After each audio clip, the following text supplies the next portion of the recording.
अस्सलाम वालेकुम। उम्मीद है आप सब खैरियत से होंगे। तो आज की इस वीडियो में हम उर्दू ज़बान की चौथी किताब का पढ़ेंगे, 61 का 6वां भाग। और इसमें सीखेंगे हम बीज और बीज की बुवाई। बीज और बीज की बुवाई। तो वीडियो का पूरा ज़रूर देखिए। वीडियो पसंद आए तो लाइक कीजिए। हमारे चैनल पर पहली बार हैं तो प्लीज़ हमारे चैनल को सब्सक्राइब कर लीजिए और ज़्यादा से ज़्यादा इस वीडियो को अपने दोस्तों के साथ शेयर कर दीजिए।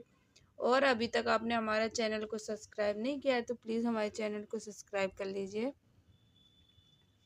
और आपने अभी तक हमारी पिछली वीडियो नहीं देखी तो उनका लिंक मैं नीचे डिस्क्रिप्शन बॉक्स में दे दूँगी, वहाँ से आप चेक कर सकते हैं। तो आइए हम इस वीडियो को शुरू करते हैं। बीज और बीज की बुवाई। नंबर 1, बताओ बीज क्या चीज़ है। बताओ बीज क्या चीज़ है। बीज पौधे का